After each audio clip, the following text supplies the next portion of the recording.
Baik, kita akan memulai materi tentang pemrograman web 2 ya. Di dalam kita membangun website atau juga mempelajari pemrograman web 2 ini, maka persyaratannya atau prasyaratnya adalah sudah lulus yang namanya pemrograman web 1. Dalam hal ini berarti sudah dianggap dan sudah memahami tentang HTML, CSS, dan JavaScript. Dari 3 script tadi itu, maka untuk nanti di web 2 ini, hal-hal yang 3 tersebut tidak lagi diajarkan. Karena sudah lulus mata kuliah pemrograman web 1. Jika masih ada yang belum memahaminya, silakan dipelajari ulang kembali. Dan kita tidak akan mengulang apa yang sudah pernah dipelajari tersebut. Oleh karena itu, di sini kita di pemrograman web 2 ini akan fokus kepada pembangunan website yang sifatnya dinamis. Nah, sehingga untuk persyaratan ataupun hal-hal yang memang sudah dipelajari sebelumnya di web 1 ataupun juga di semester 3, maka itu sudah dianggap kamu memahaminya. Kita lihat dulu prasyaratnya untuk mempelajari dan memahami pemrograman web 2 ini. Yang pertama adalah sudah memahami skrip tentang HTML, CSS, dan JavaScript. Itu sudah wajib tahu. Sudah menjadi bagian di dalam membangun website yang bersifat statis. Kemudian mampu membuat website statis, artinya bahwa di sini kamu sudah dianggap bisa membuat website statis. Nah, untuk membangun website statis tersebut, tadi sudah dijelaskan harus memahami HTML, CSS, dan JavaScript. Itu modalnya. Yang ketiga adalah memahami konsep desain web dasar. Ya, jadi kita membangun website itu harus punya jiwa seni di dalam membangun sebuah web. Karena satu halaman website itu bisa banyak tampilan, banyak warna, dan juga nanti berkaitan dengan gambar, video, dan lain tulisan-tulisannya. Nah, sudah memahami konsep desain dasar. Jadi kita harus memiliki jiwa desain. Memahami konsep bagaimana membangun website itu, minimal kita memahami yang namanya Photoshop. Pencampuran warna, perpaduan warna, dan kombinasi kesemuanya itu. Maka kita harus punya itu. Jika tidak kita memiliki hal-hal yang tadi saya disebutkan, maka sebenarnya Anda tidak bisa dan tidak mampu untuk membangun sebuah website. Tetapi sebenarnya bisa dibentuk cara berpikirnya. Maka dengan melakukan kuliah ini, maka membentuk pikiran, walaupun kita tidak punya mungkin bakat ataupun minat seni. Tapi dengan kuliah, maka dipaksa Anda harus bisa membangun sebuah konsep desain. Kemudian yang keempat adalah menguasai sistem basis data terdistribusi, yaitu menggunakan yang namanya database MySQL. Ini sudah dipelajari di semester 3. Sehingga hal ini nanti akan juga membantu untuk membuat website yang bersifat dinamis ini. Karena kita akan menggunakan coding yang disebut dengan PHP. Yang kelima adalah memiliki bakat dan minat seni desain web. Nah, ini hal-hal yang diperlukan untuk bisa kita melanjut kepada pemrograman web 2 ini. Jika persyaratan ini atau prasyarat ini yang tidak kamu miliki, bisa dipastikan kalian tidak mampu untuk membangun website ini. Oleh karena itu, pelajarilah dengan baik. Dipelajari karena sudah ada di internet semua apa yang saya jelaskan ini, semua bisa dicari dan di-searching ya, ataupun dilihat di website, di Google dan lain sebagainya sudah ada semua. Tinggal adalah masalah niat, mau atau tidak. Nah, untuk kita mempelajari pemrograman web 2 ini, kita nanti tentu membangun website ini perlu logika yang tinggi ya. Memerlukan hal-hal yang diperlukan untuk membangun website yang bersifat dinamis. Kita akan lihat di sini bahwa perbedaan mengenai website statis dan dinamis. Kalau kita lihat definisi, website itu adalah teknologi yang menyajikan informasi berupa teks, gambar, video, dan lainnya secara luas yang terhubung melalui internet tanpa dibatasi oleh ruang dan waktu. Ya, itu definisi sederhana tentang website. Kemudian teknologi website sendiri dibuat menjadi atau dua kategori, yaitu website statis dan website dinamis. Website statis sudah kamu pelajari di semester 3 yang kita kenal dengan mata kuliah pemrograman web 1. Dan website dinamis, nah inilah yang akan kita pelajari di saat ini, di semester 4 ini. Bagaimana kita membangun website dinamis. Kemudian bedanya apa statis dan dinamis? Kita lihat di sini. Website statis itu merupakan website yang menyajikan data dan atau informasi secara langsung melalui skrip. Data dan atau informasi tersebut tidak disimpan di dalam database. Sehingga bila ada perubahan data dan atau informasi harus diubah langsung dari skripnya. Nah, skrip yang dimaksudkan di sini adalah HTML, CSS, dan JavaScript. Itu skrip. Bukan bahasa pemrograman. Jadi di dalam website sebenarnya tidak ada istilah bahasa pemrograman. Yang ada itu adalah skrip. Bedanya di mana bahasa pemrograman? Kalau bahasa pemrograman itu adalah bahasa yang berdiri sendiri tanpa ada yang dibutuhkan untuk menjalankannya. Contohnya apa? C++. C++ tidak disebut dengan skrip, tetapi dia disebut dengan coding atau dia bahasa pemrograman. Kemudian Visual Basic itu adalah bahasa pemrograman. Dia bukan skrip. Jadi skrip ini dipakai adalah di dalam website. Jadi bukan bahasa pemrograman. Namun karena kita sudah terbiasa dengan istilah bahasa pemrograman, maka kita anggaplah semua skrip itu adalah bahasa pemrograman. Jadi HTML bukan bahasa pemrograman, CSS bukan bahasa pemrograman, JavaScript bukan bahasa pemrograman. Dia adalah skrip yang tidak bisa berdiri sendiri. Dia harus ada aplikasi lain untuk menjalankannya. Kemudian kita lihat di sini adalah website dinamis. Website dinamis merupakan website yang menyajikan data dan atau informasi tidak langsung melalui skrip, namun disimpan di dalam database. Sehingga bila ada perubahan data dan atau informasi dapat diubah melalui database tersebut.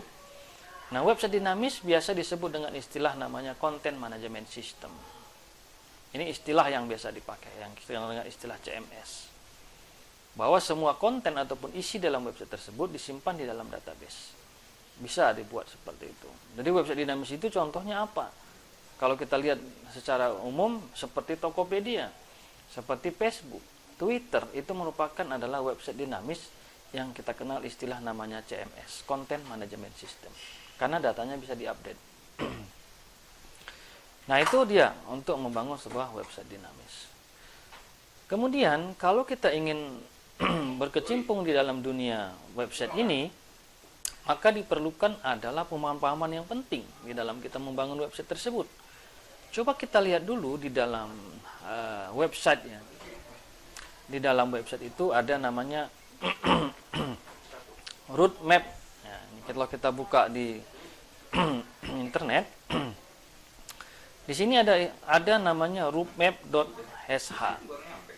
Hal ini coba kita lihat di sini. Kalau kita membangun sebuah website, maka wajib Anda bisa berbahasa Inggris karena perintah semua dalam bahasa Inggris. Ya, kita lihat di sini roadmap.sh dia. Di sini dijelaskan bagaimana kita bisa mempelajari membangun website tersebut. Di dalam website tadi ada istilah namanya website statis dan website dinamis. Tetapi dari sisi fungsionalnya ataupun juga jabatannya atau profesinya itu ada beberapa yang kita lihat di sini. Ada 2 juga. Bahkan ada 3 sebenarnya. Tapi 2 dulu lah yang kita harus pahami. Di dalam website itu ada istilah namanya front end dan ada istilah namanya back end. Nah, 2 sisi ini harus kita bisa buat. Tetapi bagi kita di perkuliahan, 2 sisi ini tidak kita masukkan di dalam kurikulum, tetapi istilahnya bukan front end, tapi mungkin istilah yang lain. Ya, jadi karena front end dan back end ini istilah sebuah jabatan tertentu di dalam profesi di dalam pemrograman web, maka harus kamu wajib mempelajari dua-duanya ini. Karena di dalam perusahaan pasti dua-duanya diperlukan. Contoh, kita misalnya buka yang namanya tokopedia.com. itu namanya adalah websitenya yang disebut dengan front end. Karena kita yang bertransaksi sebagai penggunanya, itu dari sisi front end, dari sisi pengguna. Sedangkan dari sisi back end itu adalah pemilik dari domain tersebut. Ya tentu yang bekerja di perusahaan Tokopedia, maka mereka punya yang namanya back end untuk mengontrol semua transaksi ataupun pemrograman di dalam website tersebut. Nah, itu kita harus pahami di dalam hal ini. Dua sisi ini harus kita bisa bangun. Nah, sehingga kalau kita sudah memahami tadi website statis, website dinamis, dan juga masalah jabatan ini, front end dan back end, maka harus bisa kamu bisa membuat website tersebut dengan baik. Nah, sekarang apa menurut website ini? Sebenarnya yang harus kita pelajari, kalau kita ingin membangun sebuah website dari sisi front end. Ya, ini bisa kamu akses sendiri, silahkan dipelajari. Ya, kita klik misalnya ini front end. Kalau kita mau jadi seseorang yang programming web dari sisi front end, nah ini kalau kamu lihat ini struktur dan hierarkinya, apa-apa yang harus kamu pahami ketika kita ingin membangun sebuah website dari sisi front end. Nah, ini bahasa Inggris semua. Ya, bisa dibaca nih strukturnya ke bawah sampai ke bawah ini. Nah ya, apa yang harus kamu bisa pelajari? Banyak sekali. Jadi tidak semudah itu kita membangun sebuah website. Oleh karena itu tahap demi tahap harus kita bisa pelajari. Kita lihat di sini contohnya lah ya. Ini front end. Dia mengatakan bahwa kita harus mengerti dunia internet. Apa itu namanya HTTP, apa itu browser, apa itu yang namanya socket, apa itu namanya domain, apa itu namanya DNS, apa itu namanya semantik, apa itu istilah namanya DOM, dan semua yang ada di sini lah bisa kamu pelajari. Nah, inilah persyaratan-persyaratan yang harus bisa pelajari dan memang harus wajib kamu pelajari jika ingin berkecimpung di dalam dunia pemrograman web dari sisi front end. Ya, banyak sampai ke bawah ini. Silakan dibaca sendiri websitenya. Ya.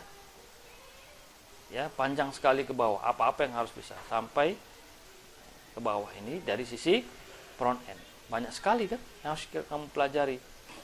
Ada namanya React, ada namanya Vue, ada namanya Angular, ada namanya React, ada namanya apa lagi? Nux, dan lain-lain sebagainya. Nah, ini semua adalah fasilitas-fasilitas yang bersifat yang namanya JavaScript. Jadi sekarang ini dalam dunia pemrograman web itu sudah begitu banyak tools ataupun juga media-media bantu untuk kita membangun website itu semakin lebih dinamis. Ya, semua ini bisa di-download, bisa kita pakai secara gratis. Bisa kita pelajari seperti itu ya. Itu dari sisi front end. Coba kita lihat dari sisi back end. Dari sisi back end, kalau kita lihat di sini, dari sisi back end, apa yang harus kita pelajari? Ya, hampir mirip juga dengan front end tadi ya. Ini akan di sini hampir sama.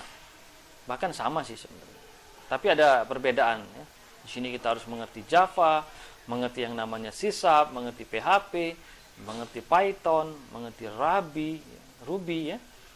Mengerti yang namanya database, berbagai jenis-jenis database, relasional ya. Semua di sini harus kita pahami tentang hal-hal yang berkaitan dengan back end. Lebih banyak daripada front end. Ya, mesin web server, ada namanya Nginx, ada namanya Apache, dan lain sebagainya. Ini semua kita harus pelajari dari sisi front end dan back end. Ya, itu kira-kira. Ya, silakan dibaca-baca dan lihat nanti di websitenya kamu mau menjadi yang mana. Kalau ini DevOps, ini untuk developer ya, developer. Kalau kita membuka usaha atau menjadi seorang developer website yang besar misalnya, itu rumit ya untuk mempelajari ini, nggak mudah. Tapi syaratnya dua ini aja, cukup dengan dua ini aja kamu pelajari, udah bisa kamu bekerja di suatu perusahaan dan bisa memahami sebuah pembangunan website. Nah, kita kembali ke materi tadi, bahwa di sini mengenai masalah perbedaan web statis dan web dinamis. Web statis itu definisinya tadi sudah dijelaskan sebelumnya. Tapi ini kita lihat perbedaannya lah ya. Perbedaan antara web statis dan web dinamis. Kalau kita lihat di sini, web statis itu data ataupun informasinya itu ya hanya dapat dilihat ya. dan dibaca, tetapi tidak bisa mengisi data. Ya, tidak bisa karena tidak menggunakan database. Sedangkan web dinamis, data ataupun informasi dapat diisi, dapat diubah, dapat dihapus melalui website. Ya.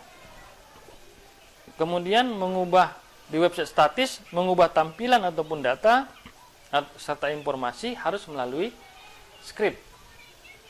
Ya, scriptnya. Sementara web dinamis melalui CMS atau melalui content management system ya yang sudah dibangun. Itu biasa menggunakan yang namanya panel, namanya admin panel, itu biasa kita kenal dengan istilah itu. Contohnya ya seperti itu. Kemudian pada umumnya konten atau website berisi tentang profil perusahaan tanpa ada proses transaksional. Nah, itu website statis. Jadi website yang tidak ada transaksinya hanya bisa dibaca-baca, bisa dilihat. Nah, tapi ini bukan kategori seperti website berita ya. Berita kan juga bisa dibaca, tapi bukan itu ya. Website berita itu adalah website dinamis karena untuk mengisi data tentang berita tersebut pakai database. Kemudian di website dinamis, website yang melakukan transaksional menurut fungsinya. Contohnya apa? Tokopedia, itu website transaksional, atau Bukalapak misalnya, atau apalagi Lazada, Shopee dan lain sebagainya. Itu adalah website-website yang bersifat transaksional. Kemudian website di statis itu menggunakan HTML dan CSS dan kadang diperlukan juga menggunakan JavaScript. Kalau web dinamis sudah gabungan dari semua yang ada di statis tadi ditambah dengan script PHP, MySQL, Python dan lain-lain. Kemudian pengerjaan di website statis itu sangat singkat, sementara web dinamis membutuhkan waktu yang lama. Kemudian website statis itu bila ingin menambah halaman harus membuat file baru. Sementara kalau web dinamis dia mengurangi pembuatan file baru. Terkadang perlu file baru tetapi sangat sedikit gitu ya. Kemudian informasi yang di website statis itu jarang diupdate. Ya, jarang buat diubah. Ya, tapi kalau web dinamis dia dapat diubah menggunakan CMS. Kemudian website statis tidak menggunakan database. Sementara web dinamis menggunakan database. Nah, database yang digunakan dalam website itu bisa beberapa jenis ya. Yang secara umum tentu menggunakan MySQL. Kalau MySQL itu untuk transaksional yang bersifat menengah. Jika sudah transaksional yang bersifat yang tinggi gitu atau memerlukan kecepatan tinggi, kemudian memerlukan transaksional yang banyak atau yang disebut dengan istilah big data, nah biasanya tidak menggunakan MySQL lagi, tapi sudah menggunakan yang namanya Oracle database. Nah, kemudian hal-hal yang perlu dipersiapkan untuk kita praktikum pemrograman web 2 ini. Jadi ini ada beberapa aplikasi ataupun juga komponen ataupun template yang digunakan untuk praktikum web 2 ini. Yang pertama adalah Anda harus yang menggunakan Windows minimal Windows 8. Jadi Windows 8 minimal di laptopnya. Ya, jangan Windows 7 lagi karena Windows 7 sudah tidak support dengan aplikasi-aplikasi yang lain. Sehingga ini minimal Windows 8. Kemudian aplikasi yang lain adalah XAMPP versi 7.4.16 karena sudah menggunakan PHP 7 dan MySQL. Kemudian editor yang digunakan, aplikasi editor yang kamu gunakan nanti kita gunakan adalah bisa menggunakan Visual Code Studio, Notepad++, Rapid PHP dan lain-lainnya. Bisa digunakan. Silakan gunakan mana yang Anda sukai. Kemudian kita menggunakan Bootstrap, menggunakan jQuery. Lalu kita akan pakai nanti satu template admin panel yang biasa kita pakai adalah admin LTA dari sisi backend-nya. Nanti dari sisi front end bisa kita menggunakan misalnya template-template yang ada di internet yang gratis bisa kita pakai. Nah, inilah kira-kira komponen yang atau aplikasi yang kita gunakan untuk proses praktikum nanti untuk pemrograman web 2 ini. Ya, itu saja untuk materi hari ini supaya bisa kamu pelajari dan harus bisa kamu pahami tentang pemrograman web 2.